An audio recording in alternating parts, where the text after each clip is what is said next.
हरे कृष्णा, राधे राधे। आज है इंदिरा एकादशी। कथा सुनने से पहले सभी भक्तजन कमेंट में एक बार भगवान श्री हरि विष्णु के नाम का जयकारा जरूर लगाएंगे। तो कथा प्रारंभ करते हैं। एक बार युधिष्ठिर ने भगवान मधुसूदन से पूछा कि कृपा करके मुझे यह बताएं कि आश्विन के कृष्ण पक्ष में कौन सी एकादशी होती है। भगवान श्री कृष्ण बोले कि आश्विन के कृष्ण पक्ष में इंदिरा नाम की एकादशी होती है। उसके व्रत के प्रभाव से बड़े बड़े पापों का नाश हो जाता है। नीच योनि में पड़े हुए पितरों की भी ये एकादशी सद्गति देने वाली है। कथा इस प्रकार है कि सतयुग में इंद्रसेन नाम से विख्यात एक राजा थे।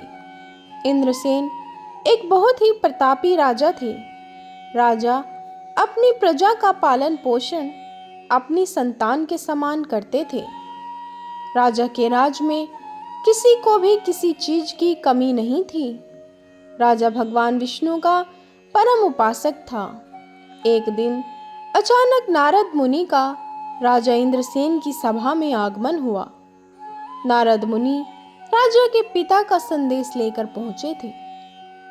इसके बाद वे इस प्रकार बोले, मैंने तुम्हारे पिता को देखा था। वे व्रत भंग के दोष से नरक आए थे।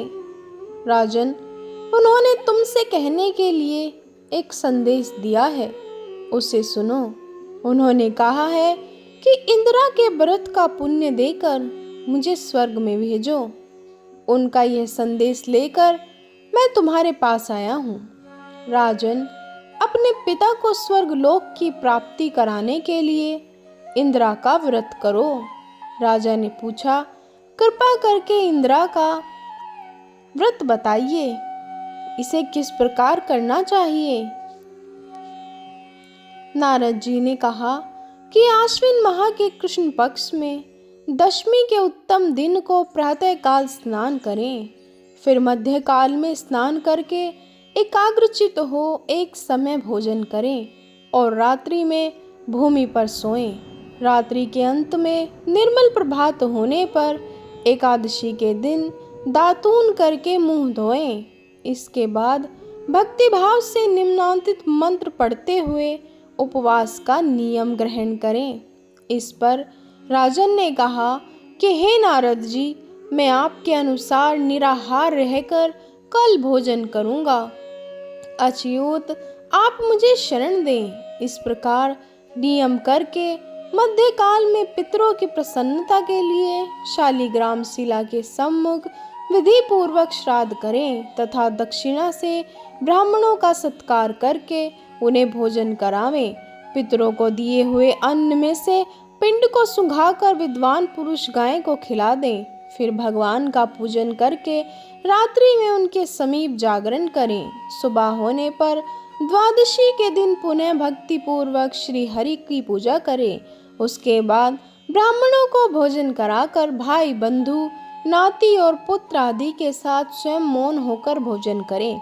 नारद जी ने कहा, इस तरह से व्रत रखने से तुम्हारे पिता को मोक्ष की प्राप्ति होगी और उन्हें श्री हरि के चरणों में जगह मिलेगी।